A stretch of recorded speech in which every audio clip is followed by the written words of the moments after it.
national Worcester news tonight, a large statue stolen from a homeowner's yard, and police say it could be part of a series of thefts. Plus, a senior at Leicester High School overcoming a challenge and taking part in his first tennis match.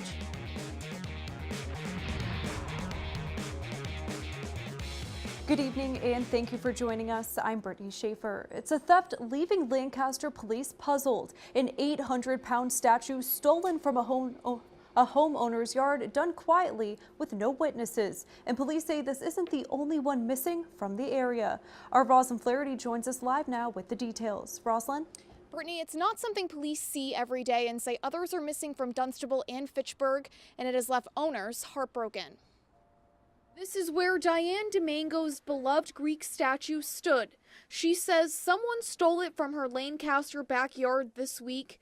Now only its outline is left. It's a beautiful garden statue. The statue for the last 4 years has become the centerpiece of the party. The replica of Venus Italica weighed about 800 pounds. Domingo believes it took more than one person to move it. She's withstood a lot of elements. It was just quite an ordeal. It wasn't something that was done quickly. The statue wasn't the only one stolen in the area. Lancaster police say another was taken in Dunstable and 3 more in Fitchburg. I do believe that they are connected based on time and relevance. This is very unique. This would be the first time that we've worked on a case like this. Jack and Sam's Consignment Gallery in Fitchburg was one of the places hit. Their 2 rare Greek sculptures in front of their business were bolted into the ground until someone took them the same day Domingo's statue went missing. Dragged one of them, unfortunately, because we found some fragments on the ground from our base of the statues and stole them, took off. Owner Samantha Robinson says those statues were imported from Europe and cost $1,200 a piece, something she says she'll never find again. I don't think when people are doing those types of things, you realize what the importance of certain things are to people. It's far more valuable for somebody to come steal one of those than it is to break in. Domingo and Robinson hope the culprit or culprits are caught soon so it doesn't happen to anyone else. It's pretty disheartening to think that we can't let our guard down. Now, police say they are pursuing a vehicle of interest, a blue Ford F-150. If you have any information, you were asked to call either Lancaster or Fitchburg police. Rosalind Flaherty, Worcester News Tonight.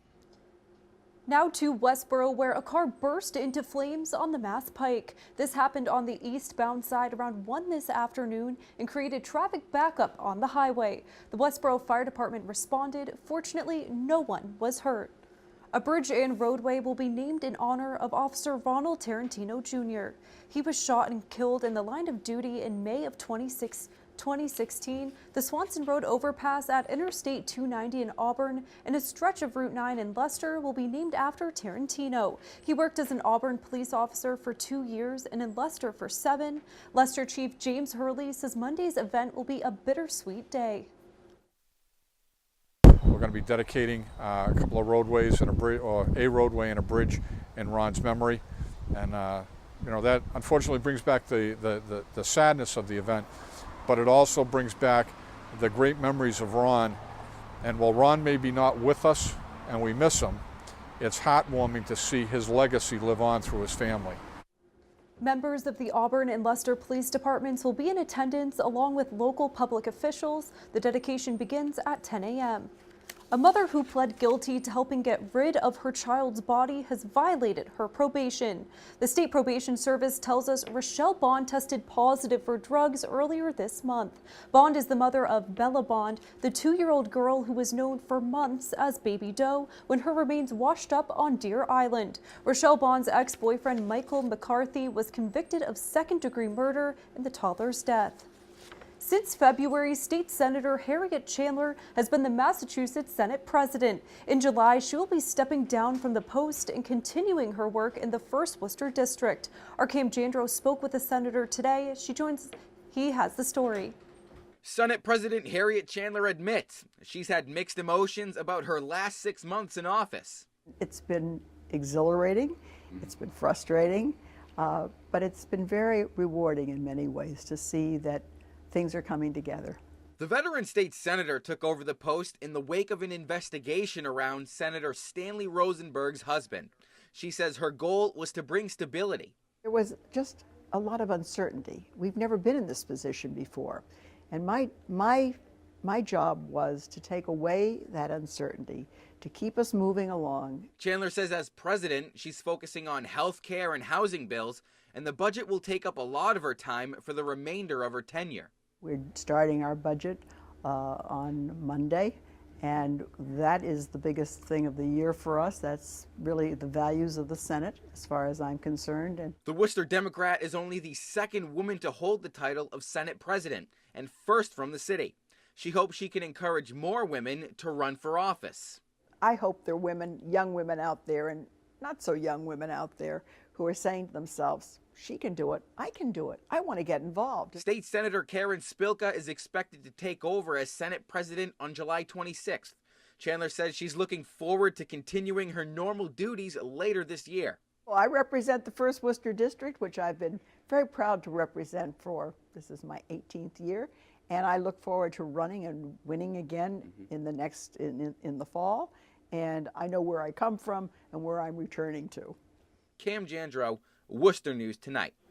A United States Senator delivers the keynote speech to a Worcester college Friday. Senator Elizabeth Warren spoke at this year's Quinsigamond Community College commencement ceremony. The DCU Center was filled with hundreds of graduates waiting to get their diplomas. Warren says speaking to the students of QCC was special because of her own background.